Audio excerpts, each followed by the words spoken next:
Everybody ready? We'll call the meeting of the Minot City Council to order for this special city council meeting today, Monday, August 12th, 2019. I do want to say thank you to everybody who has come out for the special city council meeting and those who are tuning in via either social media or on YouTube. With that, roll call, please. Janzer, Here. Olson. Here. Pittner, Here. Padragula, Here. Straight, Here.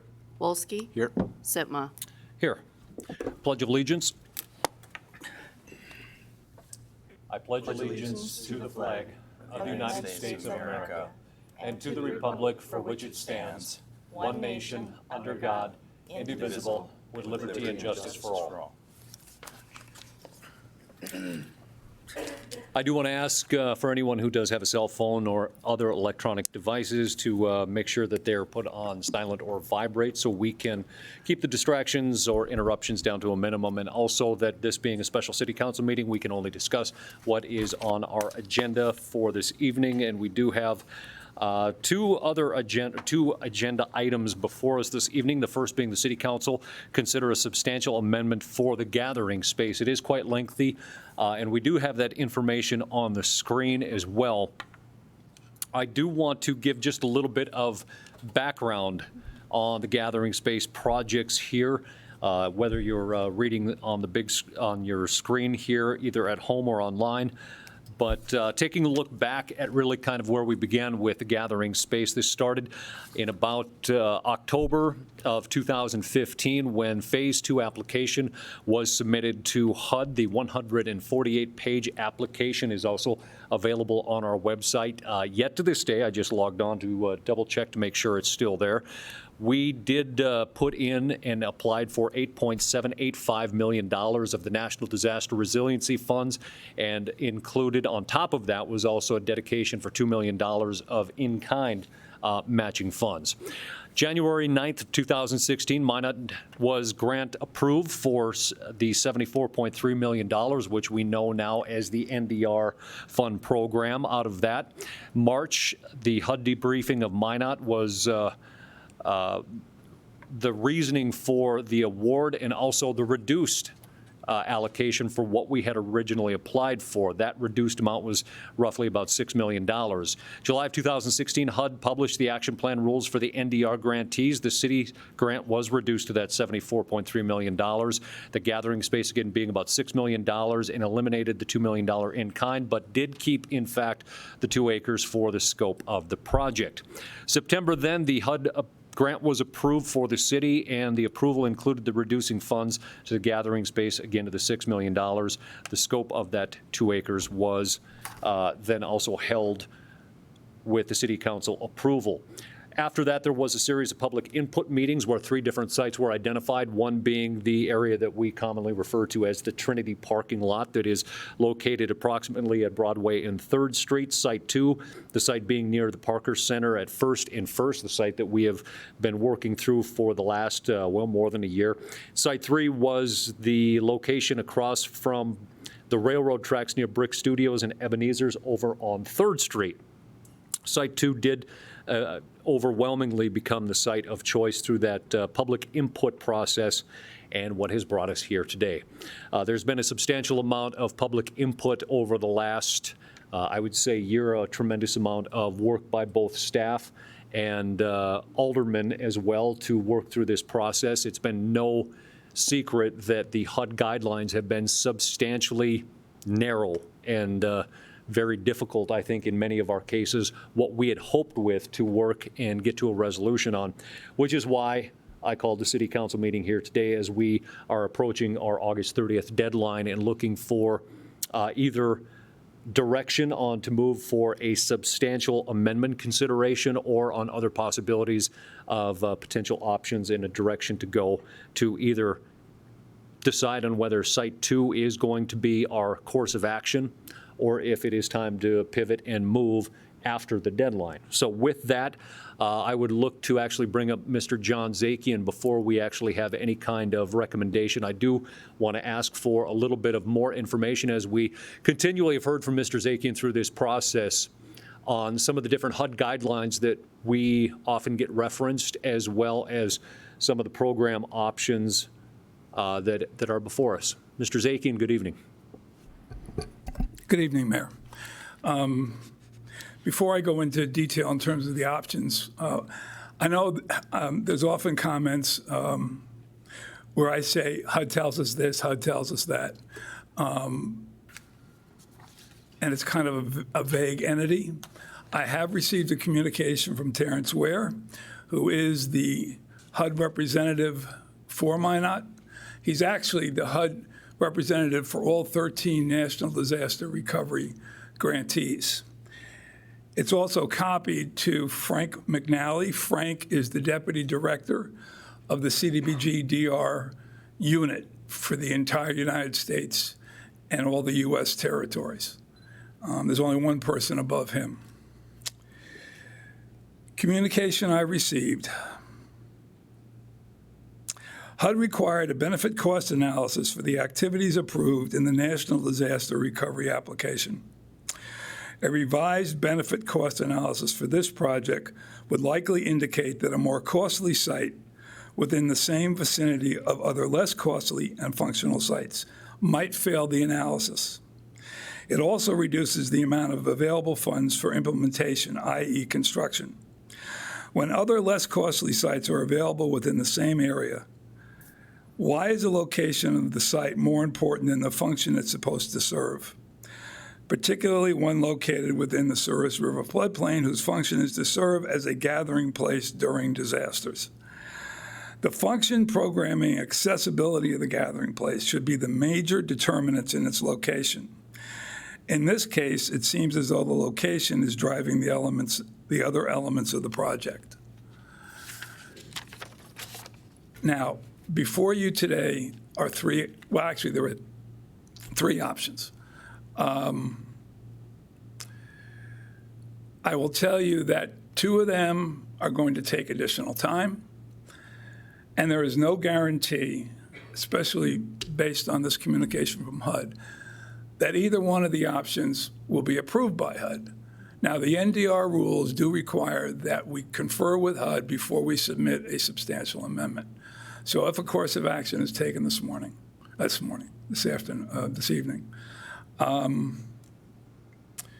either for one or another substantial amendment, we will have to have both public input and conversations with HUD. And if HUD does not give us the green light, it's dead in the water.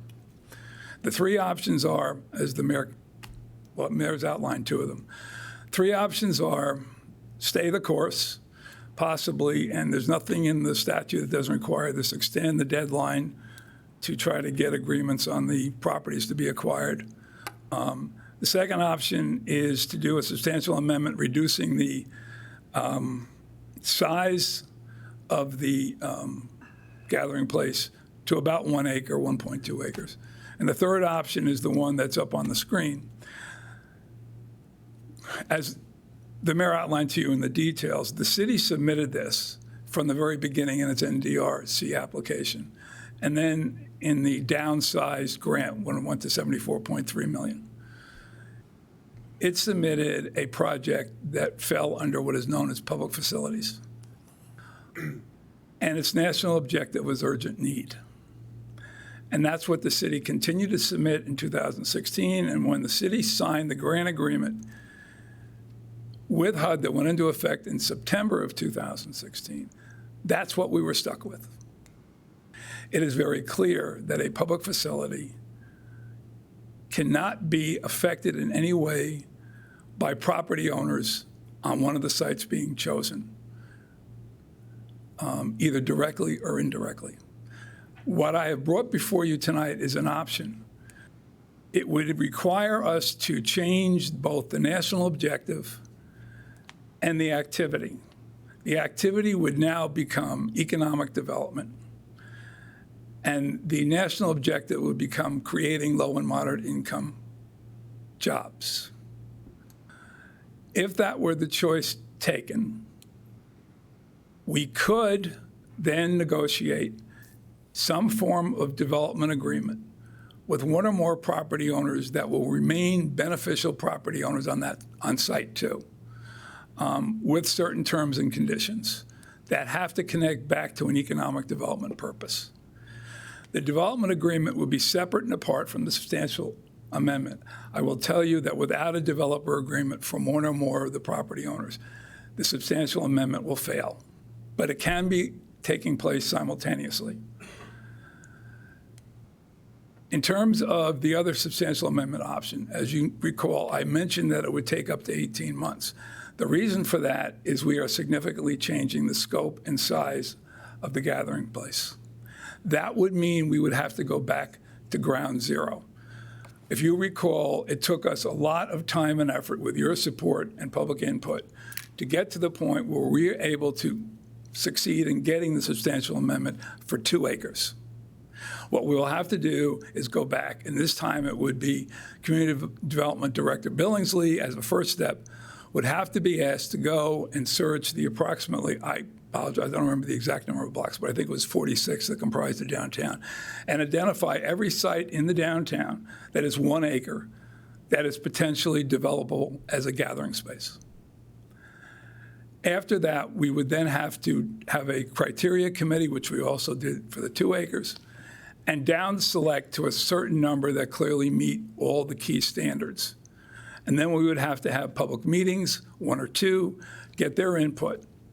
Once that was done, we would then have to draft and submit the substantial amendment, and that could take anywhere from 60 to 90 days. And then we have to start with a new environmental review process. The front end is what adds the additional 6 months to more than that, actually, probably 6 to 8 or 10 months.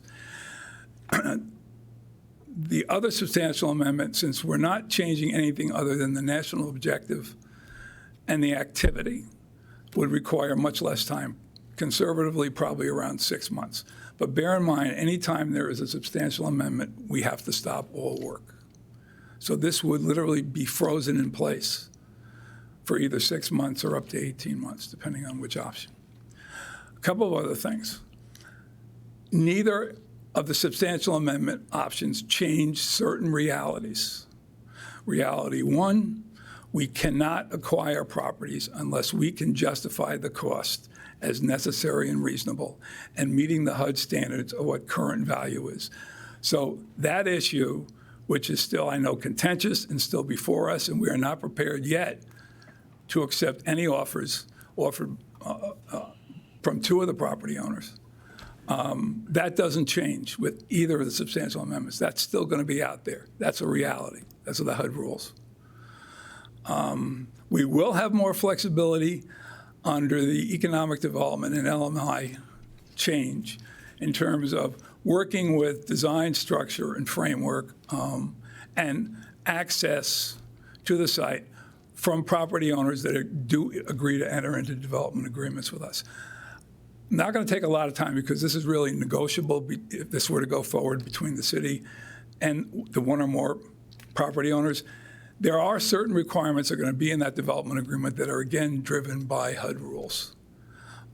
There has to clearly be shown that there is a benefit to the 48,000 residents of Minot to enter into that type of an agreement with a private property owner.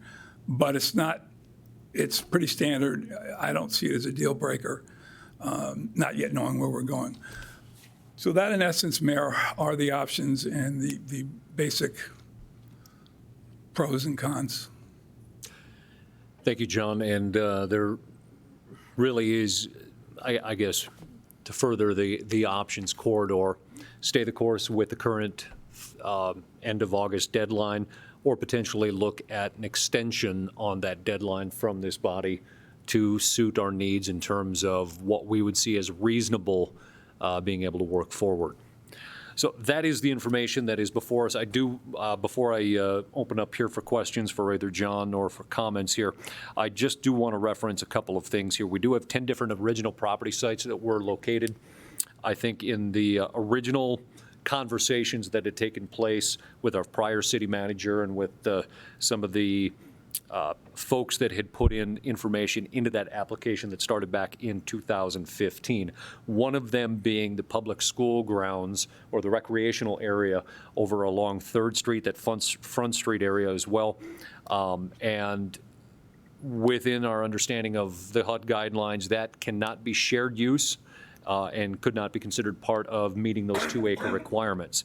Another guideline that we had been exploring was also potential land swaps to acquire some of that property within the footprint of Site 2.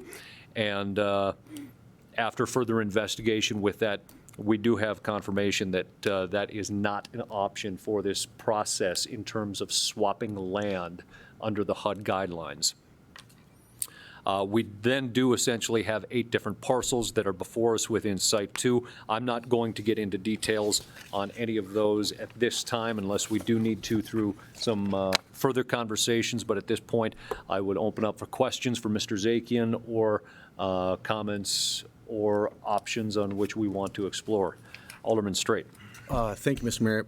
Mr. Zakian, I feel we have to clarify something right at the beginning here is the number 2 acres has seemingly vacillated for the 3 years I've been involved with this project. I think I've even heard you mention at numerous public meetings that if we got up to 2 acres, say if we were at like 1.8 something, we were in the ballpark.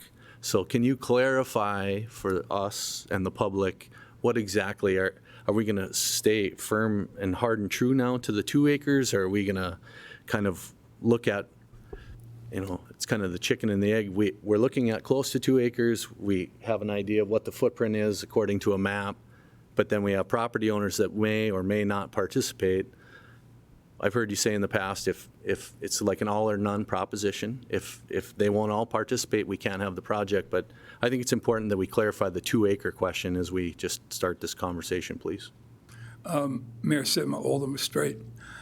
That question has been asked of me numerous times before, and my answer has been that I feel I can defend to HUD close to 2 acres, and my comfort level is no less than 1.8. I would tell you right now, if HUD was standing here, they would say 2 acres.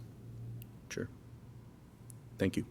And Alderman Straight, just for a little more clarification, about the only couple of properties that I'm looking at would have been that little potential alley and that other little sliver of land that would give us a little bit of leeway on that. And not to put words into Mr. Zakian's mouth, but that the remainder of that essentially gets us pretty close to 2. Sure. Alderman Straight. Thank you, Mr. Another Mayor. question. I just want to move down to the end of paragraph 1. It is strictly classified as park for the benefit of Minot's 48,000 residents. John, we've talked all along this process that if we could work out the negotiation with the property owners, that we would then work on a subrecipient agreement with the parks. Clearly, we have all moved out of the recreation business. That was a pretty hot button issue over the last couple of years. People have been after us to do it. So I think that we're kind of out of the park business.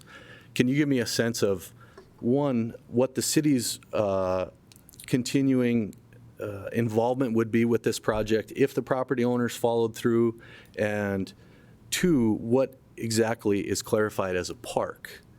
In part, and I guess I'll just follow it up with, as we had 2 public meetings, at least about the discussion of this particular site, it was chosen in part because of a desire for some indoor space because of our harsh winters. And so I guess I'm looking to you for the clarification of a park in relation to, we've obviously seen Ms. Ackerman's presentation of some indoor uses. How firm and rigid is that description of a park? Mayor Sitma, Alderman Straight, let me answer the back part first and then the last part. Okay, thank you. I'm sorry. So how we proceed with design and construction must still be a very public process. We must control it, either through a subrecipient with the Park District or directly by the city. That must be controlled by us, and we must be able to demonstrate to a HUD that the design, configuration, uses are all strictly to the benefit of the public and to no one else.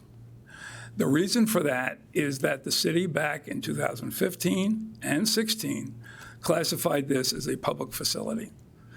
And the public facility was described by them, especially to HUD, as a park. Now, based on the admittedly somewhat vague description of what will be involved, which has driven us all crazy, including myself, HUD's communications to me, but again, this has all been verbal, is that they have always envisioned this as being at grade level, maybe with a bandstand, with a track, with walking paths, maybe a bike path. At the end of the day, what they have said, and it was in that email I read to you from HUD, the reason this was approved, and we can never discount this, although there are certainly, and we've all discussed this, secondary and tertiary benefits to the gathering space. But the reason HUD bought this by the city is the city basically said to HUD, when we had the flood, parks all along the river were flooded. I'm not kidding, this is literally what the city said. There was no place for the public to gather as a result of the flood. Therefore, what we need, and the city felt at the time in 15 and 16, that the best place to put a gathering place where people can just congregate together in a huge area and get together and feel a sense of community is in the downtown. And that's what HUD has continued to hang its hat on for the last 2+ years that I've been talking to them. And again, that's what they hung their hat on in the email to us. I know that's kind of a not totally clear answer, but that's the best I can give you.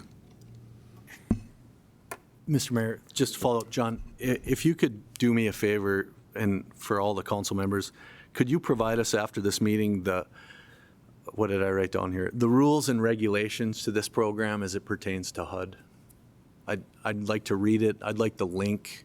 I will, Mayor Sidma, Alderman Straight, I would be glad to do that. I will warn you that the different regulations that I keep citing in total is about 3,000 pages.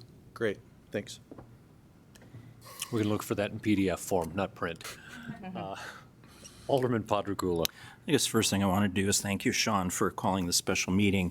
I mean, these are obviously very significant issues, and I think we need the time, not toward the beginning of the night, to talk about these things. And I really appreciate that, taking that leadership and giving people the opportunity to raise concerns and find out what the standards are and what the expectations are from HUD and what the agreement was. I do have one question for Mr. Zakian at this point, and that has to do with this issue of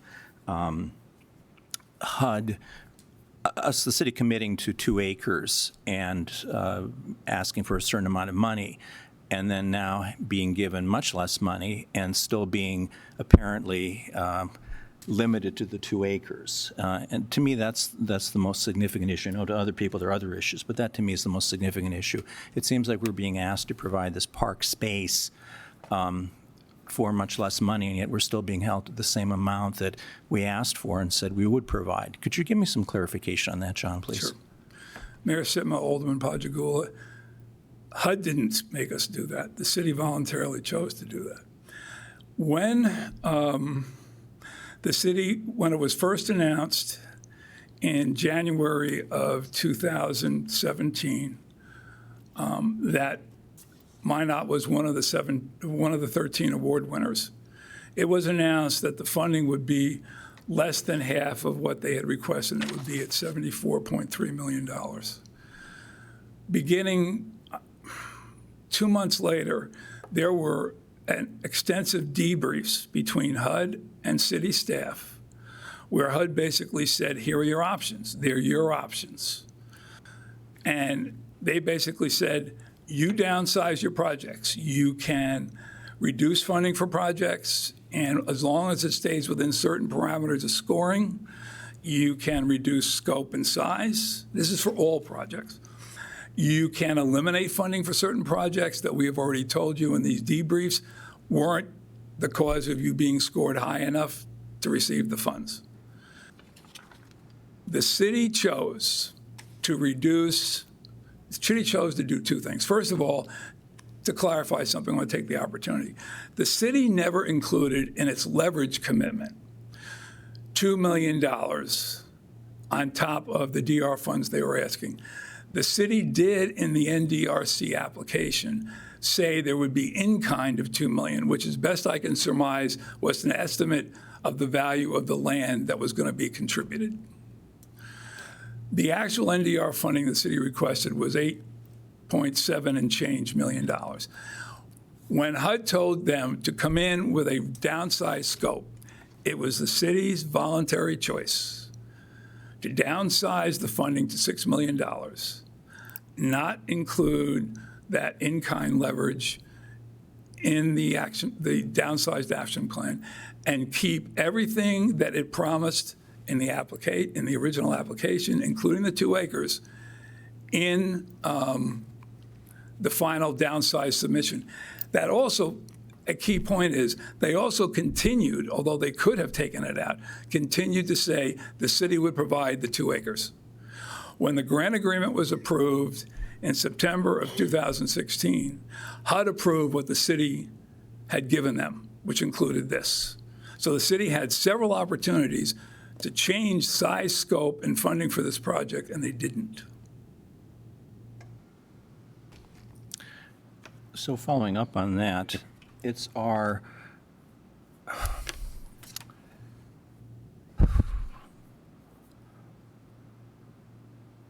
they made no allowance for reduced funding in terms of reducing the land we had to develop. It was our choice, basically. We still stuck with the 2 acres, and they said, well, that's your issue. This is the money we're giving you, and if you can do 2 acres with it, great.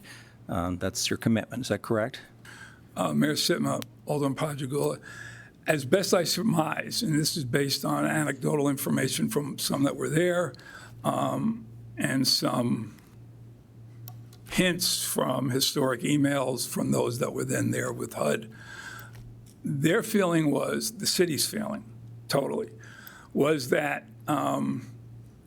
they were still under the assumption in September 2016 they were going to get these 2 acres. So they felt that all they were doing was downsizing modestly the scope. And they felt that for $6 million, they could get as good, maybe not as much, but as good a concept gathering place as they would have with $8,700,000. Thank you.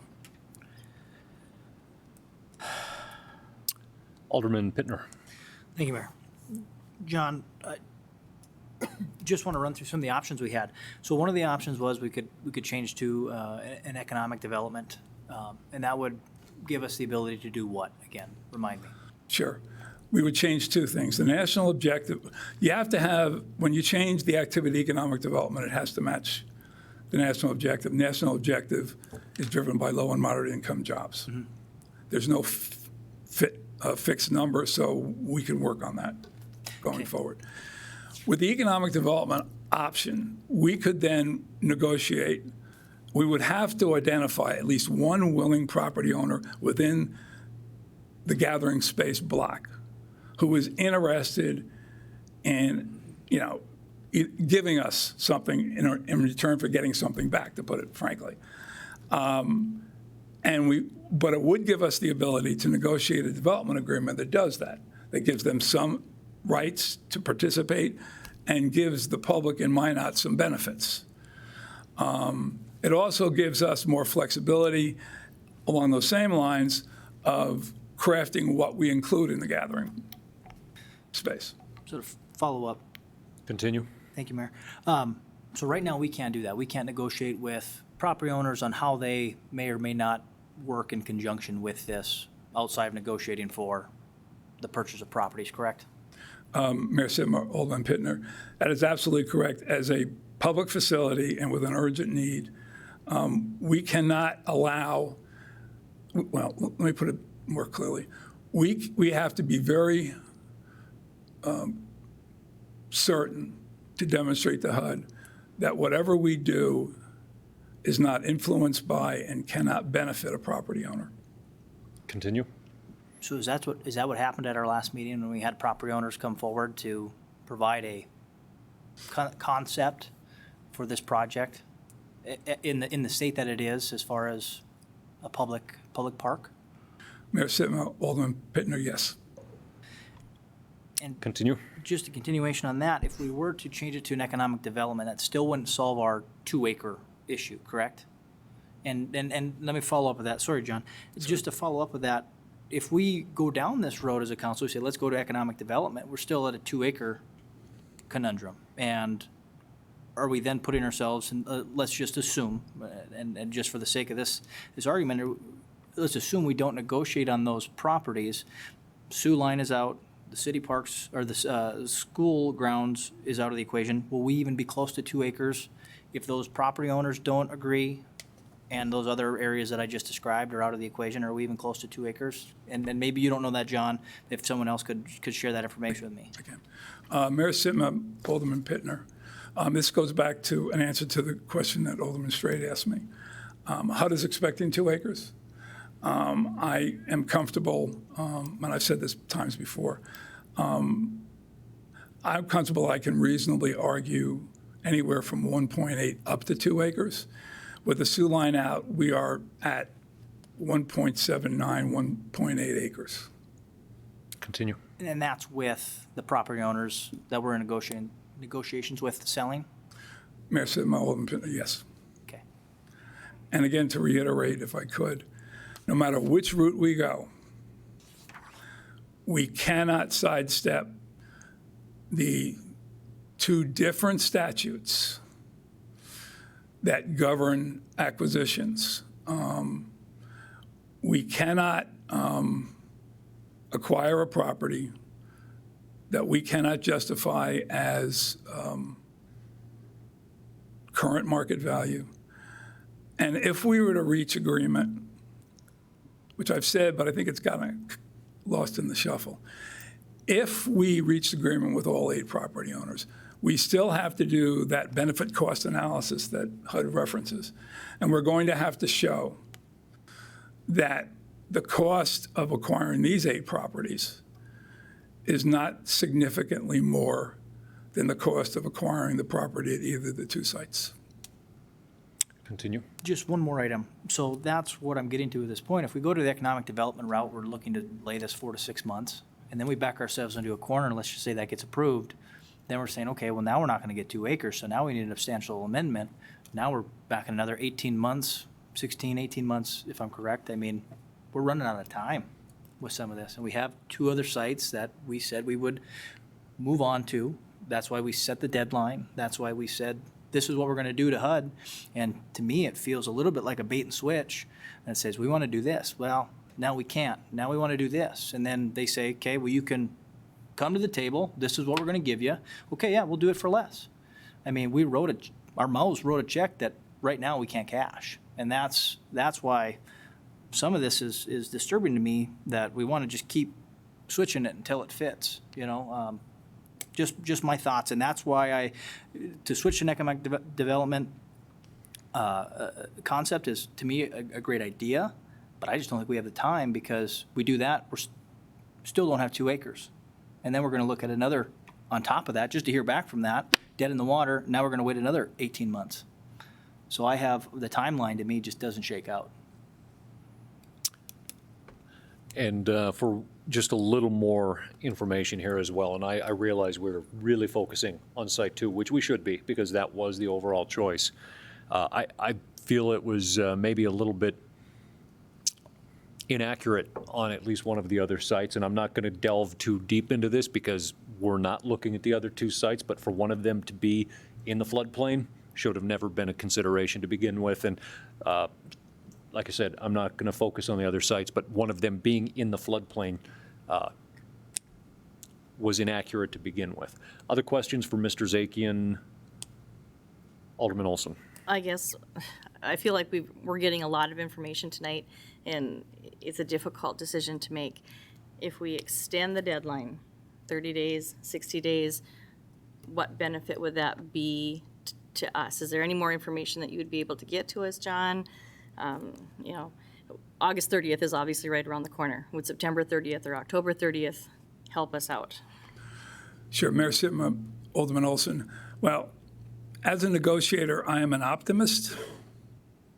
If you were to ask me today if I thought with all the information that needs to get out there, which is getting out there, and for the record, which I have everything I've told to you tonight, I have previously communicated to the property owners on the site. Even though it's been misrepresented, I hadn't.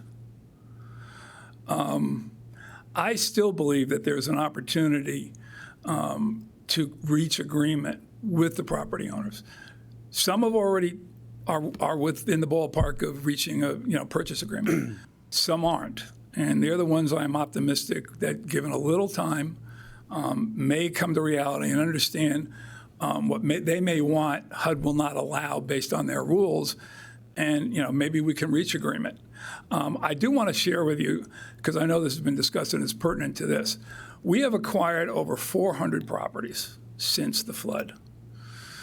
I'm going to use my notes. I should know this, but I just think it's good for you to have. Of those 400, 123, the city has ultimately agreed to acquire those properties at or near the counter offer by the property owner. Only 14 of those 123 were voluntary. Almost all of them were involuntary, and that makes sense. And the average gap that ultimately that we closed was only $20,000. The gap with one property owner is 100%, or $255,000. And the gap with the other significant property owner right now that we're still trying to negotiate with is $500,000. I will tell you that one of HUD's rules, this is a federal statute requirement for all federal grants. Alderman Strait, I'll send this to you also.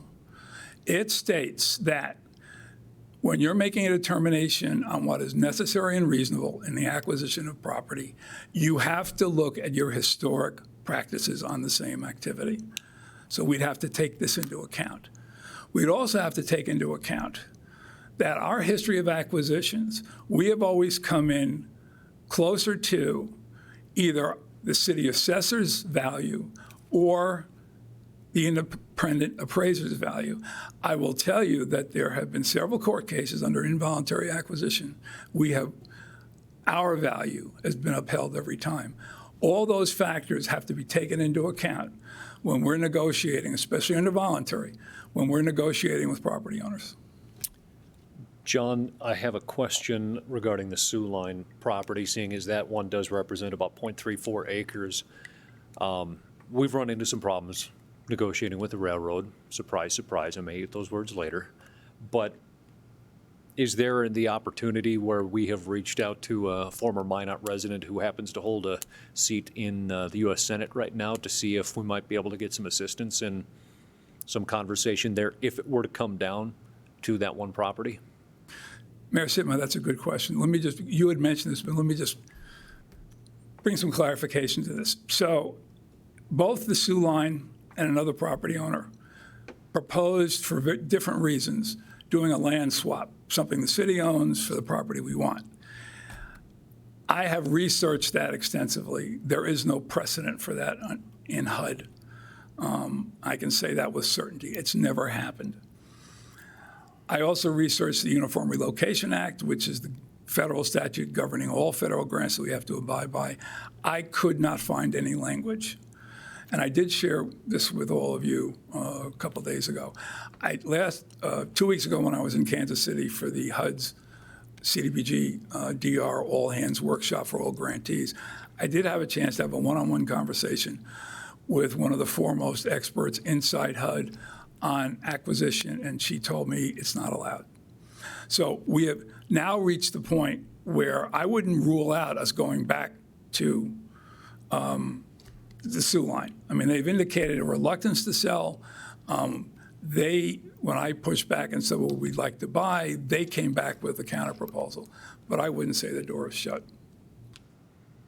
And yes, it would certainly be worthwhile taking that opportunity. Thank you, John. Further questions for Mr. Zakian while he's at the dais? Alderman Wolski. John, for the sake of my clarity, and I have a number of questions here, but I want to start with the Sioux line because we were just talking about that. Can you give me the most recent update on where that's at? Ideas of land swaps and things like that are news to me. I did not realize this was something that was requested or that we were entertaining. Give me the update on that particular property. Mayor Sitma, Alderman Wolski, when we originally made the offer back in February, I did not hear from them probably until mid-March, at which time they told us that their current plans did not envision being able to sell property, that the few parcels of property they owned in Minot, and that they would only be willing to do a lease up to 15 years. HUD rules say that you can use the lease, but it has to be 99 years. And there can be no reverted contingencies in it. I wrote back and I explained to them exactly that, why it could not work, and that this is a critical need, and that I wish they would entertain. It took them a while longer, probably until April or May, and they wrote back with the offer of swapping comparable property. So the first thing I did, and there was another property owner that at about the same time offered the same thing. So we tried to identify if there were comparable properties out there, comparable in size, comparable in value, comparable in use. At the same time, I begun my research to try to find out. I contacted other DR grantees that I know. I researched all the HUD history. I could not find a precedent for a swap. I then researched the URA statute. There are a lot of subnotes on the URA statute where there are precedents cited. There were none. And I knew I was going to have the opportunity to confer with one of the leading URA experts inside HUD. So 2 weeks ago, I did that. And she confirmed to me very clearly why the URA does not allow a land swap. Mr. Mayor, if I may continue. John, if this is a land swap and it's land that we already own, wouldn't it be characterized as leverage? This strikes me almost as exactly what was proposed initially in the original application, which is the city would bring the 2 acres and we would use the NDR dollars to deliver the site on top of it.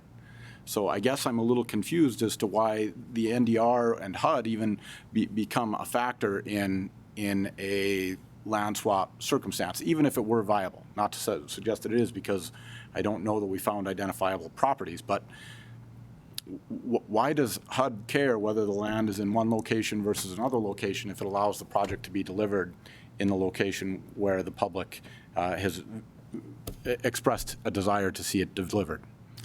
Mayor Sitma, Alderman Wolski, HUD statutes very clearly state that any activity that benefits a project that is funded by HUD is covered by all the HUD rules.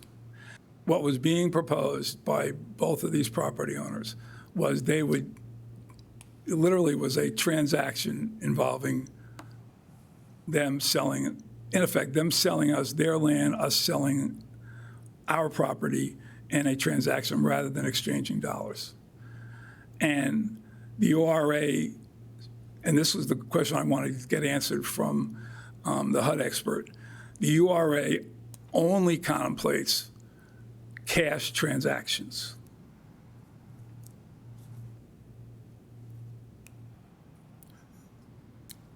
Okay. Further questions?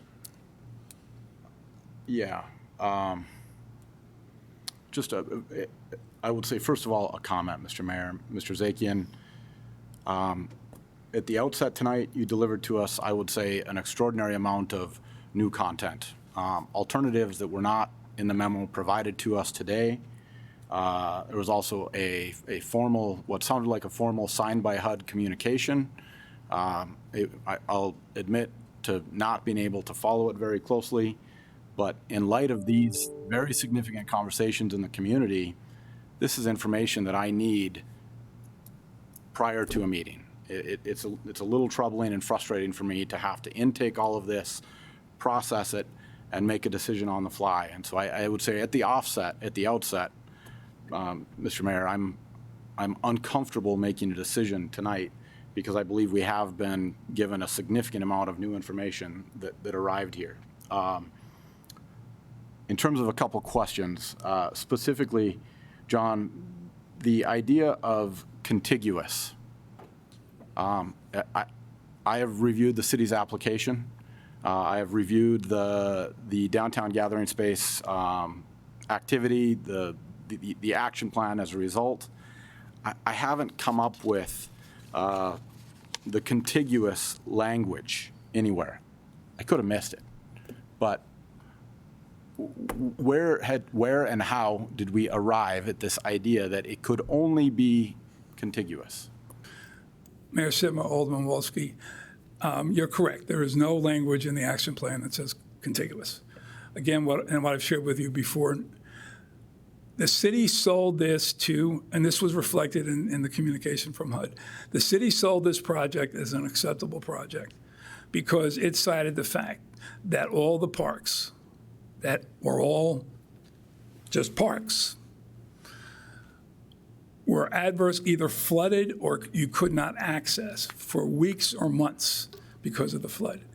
And what clearly came out of that as a disaster recovery need was the need for a similar park somewhere in the downtown where everybody in a future disaster, this is literally what sold HUD, that could come together and gather based on a future disaster in a common area. And what HUD has basically said, we expect to see 2 acres of green space or 2 acres together with, park-like activities. And Alderman Wolski, maybe to answer the first part of that with, as far as the information, that would probably fall on my shoulders, as I had a meeting late last week with Mr. Zakian about looking at a potential for a substantial amendment, and then a meeting late this morning to further delve into the options outside of just having one here in front of us today, in case that we had more information, as one of those options being pushing the deadline back a little farther for us to fully grasp not only the information we're going to have here tonight, but the other options that are before us. So I'll take the hit on the more information. Sure. Thank you, Mr. Mayor. John, as a question backtracking through history, when the city initially brought us a concept, city will deliver 2 acres, HUD is going to fund the construction. Where was that initial 2 acres? I have heard this referenced a number of times, but I've never, or I don't recall. Can you fill me in on that in terms of where that particular location was? Mayor Sitma, Alderman Wolski, I can't find anything. I've anecdotally been told a site repeatedly by those that were here at the time that are still here. But all the city said to HUD is that we are going to provide, and HUD means that you're going to pay for it, or you have it and you're going to give it to us. The city is going to provide 2 acres in the downtown. I will follow up with that as well, Mr. Zakian. If I sat in, I want to say perhaps maybe 2015, former city manager Staub, city staff, and I can't remember if one of those meetings was even held at the old Ramstead site. Exactly. And also several of them at the Monnet Auditorium, room 201. At one point, the actual location of that recreation green space right on 3rd was referenced in that as being one of the original potentials where 2 acres came into play. Not to say that that was the original site, but during some of those meetings and conversations, I do specifically remember that site being referenced, which is not one of our options or has been optioned out because of its need by Minot Public Schools. Mr. Mayor. Oh, I'm sorry, Alderman Straight. Mr. Mayor, just to provide the transparency, the first time I attended a public meeting about this actually was with our former city planner and members of Minot Park, or Minot School District, regarding the green space that the school obviously owned. So it wasn't until further down the road when it was determined that that space wouldn't be acceptable. So just for transparency, you're absolutely right, I think. Okay. John, a question on our practices in terms of establishment of value.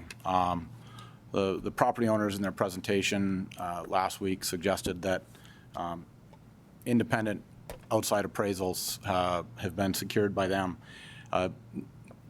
Would HUD view an appraisal like that as an item of corroborating evidence to support a property valuation? Mayor Sitma, Alderman Wolski, no. No. Unless we have, let me answer it this way. It's not, HUD will not allow us to automatically accept it on face value. What we have done as a practice, which goes back to the federal statute, is that I have always relied either on our independent appraiser or the city assessor. And I have relied on their opinion and their expertise. I will tell you that in the case of both of these appraisals, the city assessor has given numerous reasons why these are not valid appraisals and that they do not reflect current market value.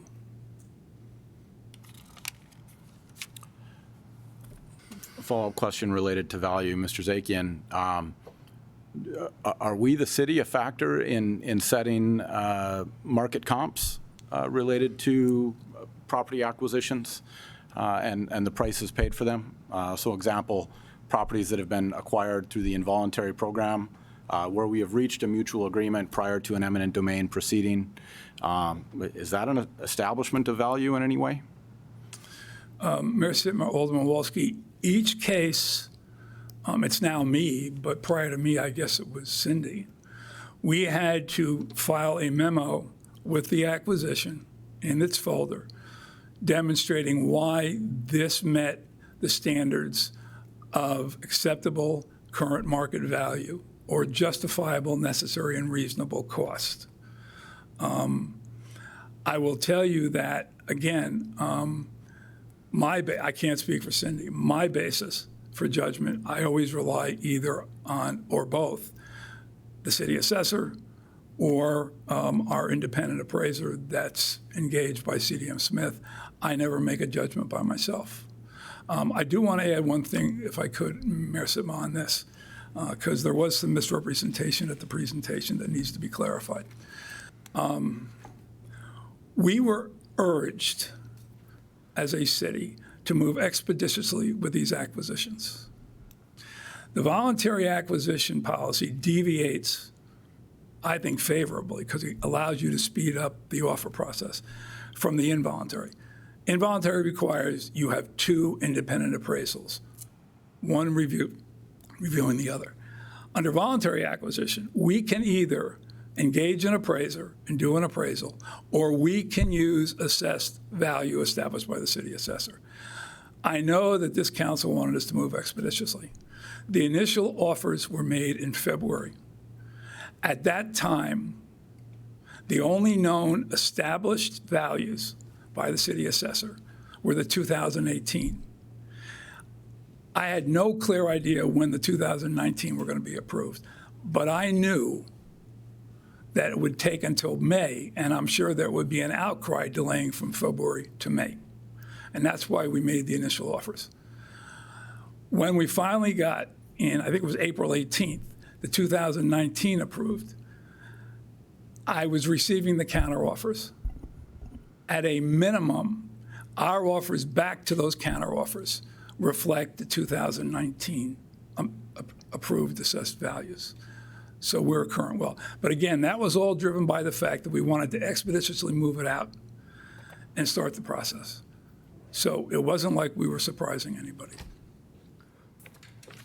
Alderman Straight. Mr. Mayor, thank you. So John, if I'm hearing you correctly, based on the statistics you gave earlier of kind of the number of acquisitions we've had. The city clearly went back and folks had appraisals. The city renegotiated. Will you give me a sense of what's going to happen in this particular program? Because obviously we have, I can appreciate you saying from one standpoint that our assessor has problems with the appraisals that the property owners paid for, but at some point, doesn't it just have to go to mediation? Mayor Are you Sitma, the one that basically makes a counteroffer and then just stays firm and true to that? Or can you explain how that process then moves forward to get at the statistics that you kind of spoke about earlier? Mayor Sitma, Alderman Straight. Remember one thing that HUD has repeatedly told us and was reiterated today. This is a voluntary acquisition. The site is not important in HUD's mind. I'm not saying it's not important to all of you. I'm just saying in HUD's mind, it's not important. A site that meets all of what the city represented to HUD to get it approved is what is needed. So under voluntary acquisition, mediation is not allowed, because if you can't voluntarily reach agreement between a property owner and the city, either the property owner can walk away or the city can walk away, and then we go to the next site. You can't take extraordinary action to try to stay on this site when you have represented to HUD, which is the only reason why we got the substantial amendment in the first place, is that we have multiple options for this site. I can tell you that if we told HUD we only have one site, we would not be standing here today, because we never would have gotten the substantial amendment, ever. Continue. Thank you, Mr. Mayor. John, I want to ask you one kind of, maybe it's just my last question before we move forward, but you arrived in the city of Minot. I appreciate your hard work from the idea of economic development. And I'm curious, I've never once heard you speak about this project and the potential for economic development, the growth that it could potentially bring. I was just curious, can you speak some level outside of the HUD based on your experiences? I know you travel around the country helping with international economic development. I'm just curious. Mayor Sitma, Alderman Straight. The reason I haven't specifically addressed it is because what I've shared several times tonight. Our hands are tied. My hands are tied. I can't think as an economic developer, although I'd love to try to do that all the time. Back in 2015, the city tied our hands. This is a public project meeting urgent need. I will tell you, though, that the potential for this project, wherever it may be located, as long as it's in the downtown, and the potential to draw thousands, if not hundreds of thousands of people into the downtown for various reasons, can be a phenomenal, sustainable economic growth engine for the city, provided that all the property owners in the downtown, not just on Site 2, but all the property owners in the downtown and all the business in the downtown really realize what we will be giving them as a public asset and how they should take advantage of it once it's in place. Mayor Sitma, Alderman Wolski. I'm going to continue on that line. I'm a little bit confused still. And John, I'm gonna quote from your memo tonight, but it says, it requires the city assure that neither directly or indirectly does any of the actions, decisions, configuration, construction, or uses directly or indirectly benefit private interests, including adjacent property owners and businesses. That strikes me as a pretty impossible standard to deliver, because anywhere we go, somebody adjacent is going to benefit. You don't need to comment, you're welcome to in a minute, but as I look back on the downtown gathering space criteria, which we approved back in December of 2017, and then we went through the public meetings, economic impact, it's worth 10% of the score in the technical committee site selection process. And of that 10%, we've got a bullet point here that specifically says the potential for redevelopment of areas near the sites. This was a factor we actively considered in the selection of the process. I feel like here today we're being told something dramatically different. In fact, totally the opposite, that we shouldn't have considered it at all. Mayor Sitma, Alderman Wolski, respectfully, you're incorrect. There are a number of factors and standards that HUD expects to see when you're doing scoring for optional sites. Economic development is one of the standard ones. Let me be very clear in what I am drawing a line on, because this will ultimately decide whether we are in violation of HUD rules or in compliance with HUD rules. As long as the configuration and the design and the construction and the ultimate uses of the gathering space is totally done by this city council and the general public, not private interests, then what happens once the site is up, God bless anybody and everybody that tries to take advantage of it. It's before it happens and after it happens. I go back to what I said to Alderman Straight. I am an absolute advocate for this type of project. I believe that once it's in place, totally done in the public interest and not private interest, then if any private interest, business, property owner, anywhere in the downtown wants to then run with it by the people we're drawing down there, commensurate activities with activities taking place there, great. I hope they do it, and I think we as a city should encourage that from happening. It's getting to the gathering space being constructed and operational. That's the issue. Do we have a number of other questions? And I would just ask for a head nod towards Mr. Zakian. I have. I was just going to ask John, you've been standing for almost an hour now. My back is already killing me from my weekend activity. If you do want a seat at the dais, it is there, and if you do need it. Mayor Sitma, thank you. I'm okay. Okay. I'm very passionate about this. I really believe in it.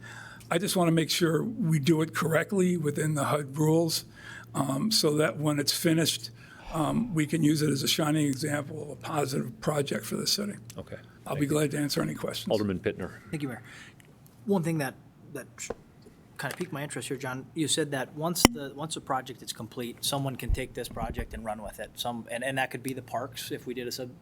Could an organization, and let's just go down the rabbit hole, say a bid district be formed downtown business associations, could they take control of a project like this and have some skin in the game if it's going to drive economic activity in that area and bring, like we hope, hundreds of thousands of people to that area? Could they take control of this and manage it and operate it? Mayor Sitma, Alderman Pittner, that's an excellent question. In fact, Alderman Straight, to his credit, we've discussed that some too in the past. I will tell you that Rapid City was built by a bid, 501c3, and is totally funding and operating by a bid. So yes, and that would be perfectly acceptable to HUD. I do want to point something out because I know this has been talked about several times. The Caldwell gathering space and the Rapid City gathering space are only been cited as examples of what can be inside a gathering space, the potential opportunities. For the record, there hasn't been one HUD CDBG dollar or CDBG-DR dollar in either of those gathering spaces. So they were able to, in the case of the bid, they didn't have any federal rules. They totally funded it themselves through the bid. The downtown businesses funded it. In the case of Caldwell, they used other funding sources. Again, they weren't, again, we've accepted this money, and therefore we may feel constrained, and yes, we are. It comes with the HUD money. Further questions? Alderman Straight. John, can you explain to me, Alderman Walski and I had I think we were fortunate, Ms. Ulrichson's in the back of the room. We attended the Creative Economy Summit last week. And this project all along for me is about creativity. It's about planning. It's about the future of this community in a way that is different and overcomes the disaster of 2011. And I'm curious, from your standpoint, what can we do differently moving forward in your involvement in this and our involvement in this that is more creative collaboration to move this forward? I recognize you have to do your job, sir, and you have to stick to those, but I want to know the John Zakian that's here that speaks about economic development that I interact with at a lot of other meetings instead of this is yes, this is no. Because as I look out in the audience right now and I see the Blums here and the Ackermans, our family, my family was terribly devastated from the flood. Our retirements are gone. I can't blame the Blums or the Ackermans or Mr. Evenson for wanting to get the uttermost amount of money if they're going to participate because it's their retirement. So I'm searching, and I don't want to take out my frustration. I want to ask you, how can we move forward in a different direction to the mayor's motivation if we have to extend this? Because I, like Alderman Pittner, I'm not looking to, I think we can still get this done under the guise if we can have the greater openness and the collaboration. But I think the public wants to know that you, sir, are an advocate for this project based on your experience and not just solely trying to represent how we have to fit within the HUD guidelines. And that's not, I'm not ultimately trying to be critical of you, but I want to see and I want to hear how we can do this differently.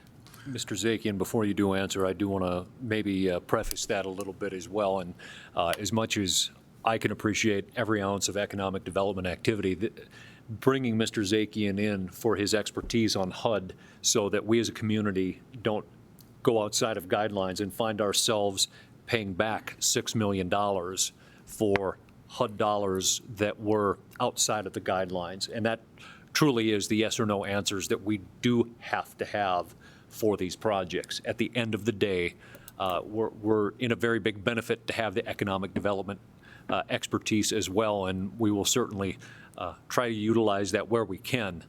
But that yes or no is absolutely critical because of other issues that we've seen and experienced in the past.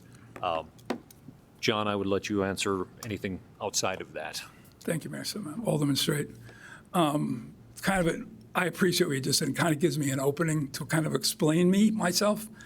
I want every project that HUD approved to be a major, defining, shining success for the city. I am going to try every way I can, and I think you all have come to understand that I will get right to the tippy toe of the lines, but to protect this city and this council and the reputation of this city, I feel that I am a steward to make sure that we do not cross any of those lines and violate federal rules. I think what also needs to be understood in that regard is that many of the laws that we are obligated to live under are not unique to HUD. And I try to distinguish when I share the different statutes with you. More federal laws that we are obligated to live under cover every federal agency from A to Z. There are some rules that HUD says that we're also forced to live under. I appreciate the approach that the property owners are taking. I don't blame them. I would do the same thing. But what I've shared with you tonight, I have shared with them in writing. There are certain things that I am limited to. I have given them the statutory citations. I've tried to explain to them what can and cannot be done. I did advise them that an option, their choice, is to do an appraisal. I never promised them that the appraisal would be at a price that we would accept. I did set forth the policy that would follow. Again, anything we do has to be based on what is necessary and reasonable. I am perfectly willing, if that is the path followed and time is extended, I am perfectly willing to continue to negotiate with them. But they're going to have to understand and accept the parameters under which we have to operate. And I do, when I do that, I do understand what they're saying. But unfortunately, you know, what they may think their property is valued at, HUD is not going to accept. And, you know, and we would then cross a line and be in violation. In terms, I think what Lindsay is doing is fantastic. I am a firm believer in the creative economy. The two economic, you opened the door, so I'm just going We can come sideways back to it maybe for a minute. The two key economic development engines that most cities do not understand can be really drivers are nonprofit corporations and the creative economy. Everything. Now, examples. If we had 2 acres of park, we could and should, through a bid or through a nonprofit corporation that is empowered to do this, we could have art shows, craft shows. We could have all kinds of activities connected as long as they do not involve a structure. As long as they're part of that process, we can do it. Again, it's whatever others, well, the best way to look at this is that HUD says you have to do whatever is done in parks, okay? Which I'm anticipating a question which I'll answer while I'm on a roll on this because it deals with parks. I have explained before, but I'll explain it now. HUD does not limit a public park to only use by the public. HUD says that whatever a common practice is can be practiced at the park. If there are going to be events in a park that charge a fee, that is funded, a park that's funded by HUD, charge a fee, as long as you can demonstrate whatever the fee is to participate in that activity is not too costly for your average low and moderate income family. So it doesn't bar it. And as long as you allow, on a general basis, public access to a park, you're in compliance. Looking at the options that are before us, thank you, John. Looking at the options before us, I know from the comments from Alderman Pittner and even Alderman Olson, I absolutely would like to see this gathering space at the site that was located and chosen by the public. I'm not sure if going for one or two substantial amendments at this point is in our best interest yet. I would like to see us continue working and give it more time. I had in my mind the proximity of late October. I would look to the council for either an agreement or other options as far as continuing to work down the road on this and continuing to give the direction from Mr. Zakian to continue those conversations and negotiations to see if we can come to resolution. Alderman Olson. Mr. Mayor, the initial motion was made by me for an August 30th deadline, and that was to start this conversation, to get us to a point where we could make a decision. I don't think that we're ready to make that decision by August 30th. I could certainly support October 30th, giving us an additional 60 days to hopefully get to a resolution on this site. Alderman Pittner. Just a question, maybe for Mr. Zakian or anyone who can answer this. When did negotiations begin on these parcels? February 20th. I'm sorry, Mayor Sitma, Alderman Pittner. Thank you, John. With that in mind, February 20th, and let's reset it to April when new tax assessments came out. If we're not there yet, we put a deadline in place for a reason. In my opinion, I would like to see us stick to the deadline, and we can reconvene at that point. But we told HUD we were going to do something, and if it didn't work at this site, we were going to move, and we're not doing that. We've asked for an amendment. Now maybe let's do another amendment. Maybe let's do two. So for me, I would be supportive of sticking to our August 31st deadline. There's still, I can't remember how many days there are in August, but we've still got some time. And that would be my thought. Alderman Straight. Thank you, Mr. Mayor. John, can you explain to us after, I'm going to go the idealistic route because I think that's, so all agreements are made, we move forward. What do you envision the timeline would be after? Mayor Sitma, Alderman Straight. Or what are the next steps? Well, if we reach agreement with all of them, then the next step would be providing them with purchase agreements. That would not take all that long. We use a boilerplate purchase agreement. And if they execute them, then we go to schedule closings. That's going to be dictated by everybody's availability. I mean, we're always available. The mayor's going to have to be available because he gets to sign these, spend some money. But that shouldn't take all that amount of time.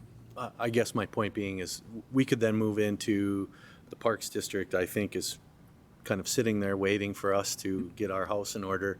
Sub-recipient agreement is signed. The Park District then takes over the public comment period to, handle the site design and building out the space, correct? Yes. just so the public is aware of what we're looking at here.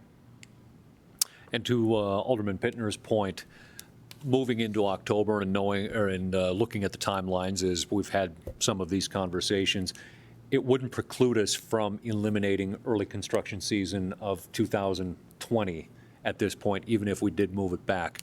I reference October simply because I called this meeting for understanding of process, of understanding of expectation and obligation. So if we can move forward and if we can find those agreements, if it takes just a little bit longer, I'm okay with that. And moving forward, if it doesn't, we still have the other options that are before us. However, if we would go to substantial amendment, that does put us in a time frame that is getting tighter and tighter. Alderman Pittner. Thank you, Mayor. And I just wanted to follow up on some of my comments. I like this site. I think this is, just like the public thought, maybe the best site that we have. But we have to stick to our word and what we said we would do. And to that point, it doesn't preclude early construction season next year, but it does preclude maybe possibly negotiating on a second site. And who's to say that that's going to be expeditious and not going to be delayed even further, and then we eat into time. It does eat into time further down the chain on maybe the next set of steps we have to do. And maybe we go through all three of these steps, and it takes us 12 months to get through site number 3 that doesn't work, and then we're back to a substantial amendment. So that's, for me to delay this process, for me to feel comfortable delaying this process any further, because maybe we have to vet out all 3 sites and come back to this and ask for a reduction in size. That's why I'd like to see the ball keep moving, because we do run the potential of having nothing in the end.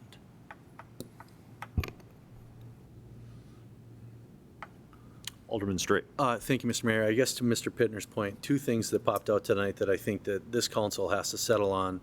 And Mr. Mayor, I think because of the hour is late, I think another public meeting to move forward. It seems to me, Mr. Pittner, that we're going to move forward possibly with a project that's going to be less than 2 acres. It could be up to 1.8. And to Mr. Walski's point, it doesn't have to be contiguous. And I think for the 3 years that I've been involved with this project, that has been up in the air for 3 years. And I think as a result of it, we could have a much more creative, collaborative discussion with the public involved to move this project forward at this site, because what I've heard time and time again, I know many of you have, I got a text about it today. I don't want to park, Shannon. I don't want to park. And so I think as a result of that, I think we've come this far. I think, yeah, I want to see the negotiations continue. Ultimately, I want to get it done on this site. And if it means it's going to take us another month, and at the end of the day, what I said earlier, I'm not going to blame anybody. I made my peace with this a couple months ago. I recognize it's people's livelihoods, it's their retirement. You know, if we can't get it done because of HUD and we have to have the private sector try to move this forward, great. But I'm never going to support Site 1. I'm probably not going to support Site 2. And as a result, I'd probably be up for a substantial amendment to, or Site 3, excuse me, moving the money back into a substantial amendment to something that would, you know, buyouts or low to moderate housing. So we've come this far. I think it would be a shame, now that we're having a public discussion about it, to not at least move it forward and, you know, another month maybe is the compromise. How about the end of September? I'd be looking for the council for a motion at this point. Mr. Mayor, Alderman Olson. listening to my fellow aldermen, I think that a compromise is in order, and so I would make a motion that we extend the deadline to September 30th of 2019. Second. I'll second. Thank you, Alderman Janser. Motion by Alderman Olson to extend the deadline for negotiating until September 30th. Alderman Janser, Alderman Patagula did beat you by a moment or two, so we will mark the second as Alderman Patagula, but it is good to know that you're still on the line.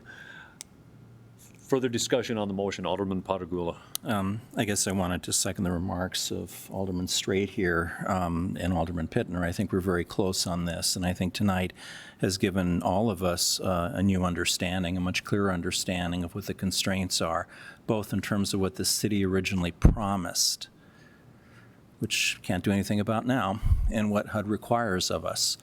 And I think we have made a commitment legally and I think ethically to follow through on our commitments, whether we think those commitments are wise or not. We have to do that.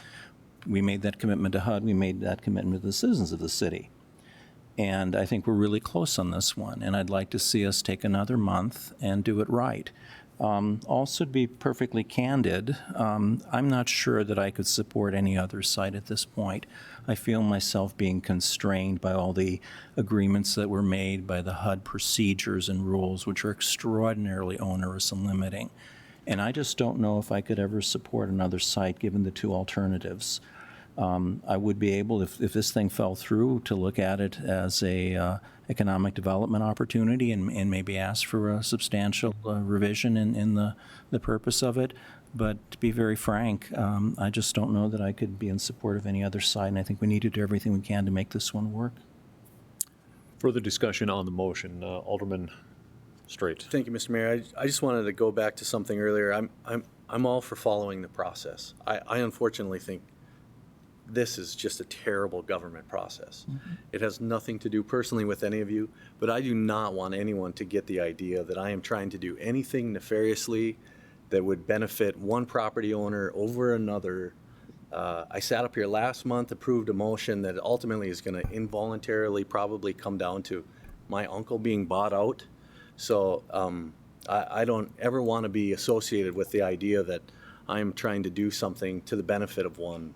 I've often thought that this project is going to benefit the entire downtown. I recognize the language we have to stick to, John.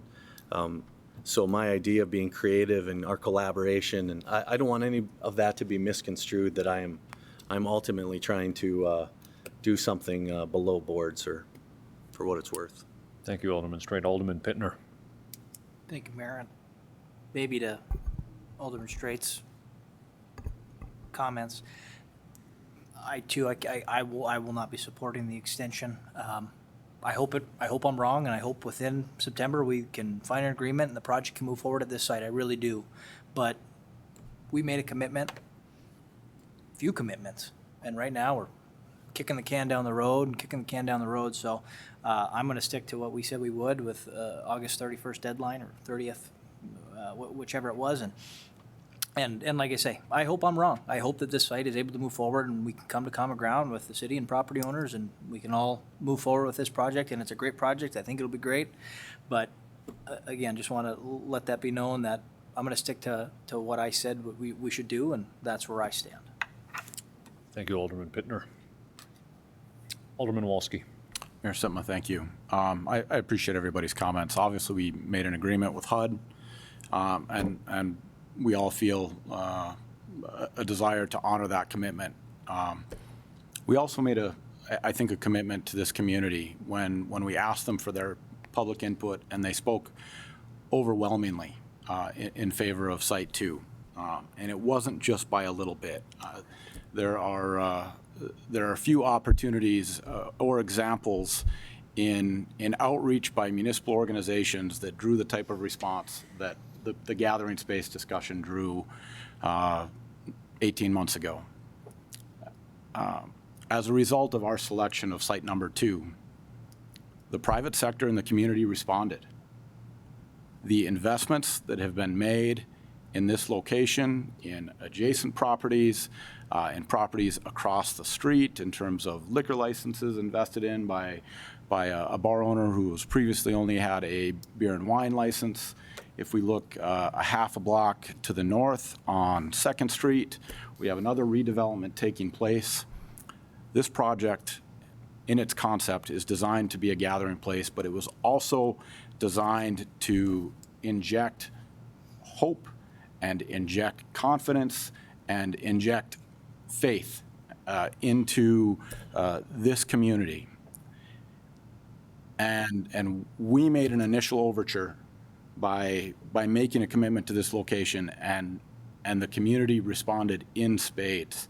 I wouldn't draw up, I couldn't design a better game plan and see that it was achieved based on where we are today, just 18 months later, in terms of what's happened in this location and the surrounding areas. And I appreciate the HUD's requirement that nobody can benefit from this, but it's a completely unreasonable expectation. we have public business. We do business in public here. The public observes what we do, and then they make their choices based on that. So I see some extraordinary problems with the processes that HUD is forcing us to live by here, and that's unfortunate. I would really prefer that we give preeminence in this situation to the community, because I believe if we embrace this site, if we embrace the possibilities that exist around it, we can deliver so much more than what has been outlined in this particular action plan. And when we get to the end of the line, it's not the boxes that have been checked that we should be showing HUD. It's the activities and the development and the prosperity that is growing around it. Ultimately, I'm going to support this motion because I don't want to be a part of a betrayal. And I think that's how the community will take this. I need us to get to work and accomplish this in a very real way. Something new, Alderman Pittner. Just wanted to follow up with the HUD restriction that throughout the process cannot be affected by adjacent property owners. That's not to say that property owners can't benefit from this. This is just to say that they can't have influence over the process, correct? Am I understanding that correctly? I just want a clarification from maybe some of Alderman Walski's comments. Mayor Sitma, Alderman Pittner, that's exactly right. Okay, so it's not unreasonable to think that people are going to benefit from this. That's just a fact. But the restriction we have that HUD is setting forth is that property owners cannot have a direct influence into the develop of this. And I want to just make sure that that's clarified for the public as well. For the last clarification too, within this, if this extension does pass, that I will also work with Mr. Zakian towards the CP side of this and what other venue that we can, because knowing how fast the railroad works, sometimes we may need that extra 15 days or 30 days, whatever it be. So with that, if there is no other new comments, we are voting on the extension of September 30th from our current deadline. Please call the roll. Pittner, No. Janzer, Yes. Olson, Yes. Padragula, Yes. Straight, Yes. Wolski, Yes. Sitma. Yes. Motion passed. Thank you, John. We do have one more item on our agenda for our special city council meeting this evening. This is the regular city council meeting resolution, approved resolution relating to the city council meetings and regular planning commission meetings. The resolution provides that the regular city council meetings occur at 5:30 p.m. in council chambers. The August 19th, 2019 regular council meeting is scheduled to occur at 4:15 p.m. at the Minot Auditorium, as it includes the 2020 budget Q&A, and with that, the resolution should be amended to indicate that it is recommended the City Council approve the amended resolution relating to the regular City Council meetings, and there are documents that are attached and in front of you. So moved. Moved by Alderman Pittner, Second. second by Alderman Olson. Discussion. Alderman Straight. Mr. Mayor, maybe the city manager can clarify why we went with 4:15 instead of 5:15? Mr. Mayor, Alderman Straight, I appreciate the question. This is a holdover from the Committee of the Whole days. The schedule was set when we had Committee of the Wholes, and so it was something that was naturally included in the original schedule. Since we got away from Committee of the Whole, moved council meetings, that was missed in the original schedule, so we need to update the schedule. Apologize for that. Forgive me for missing that. That's okay. Further discussion on the motion. Please call the roll. Padragula, Yes. Straight, Yes. Wolski, Yes. Sitma, Yes. Janzer, Yes. Olson, Yes. Pittner. Yes. Motion passed. That takes us to number 5 on our agenda, and that is adjournment. So moved. Moved by Alderman Pittner. Second. Second by Alderman Olson. All those in favor, say aye. Aye. All those opposed, same sign. We're adjourned.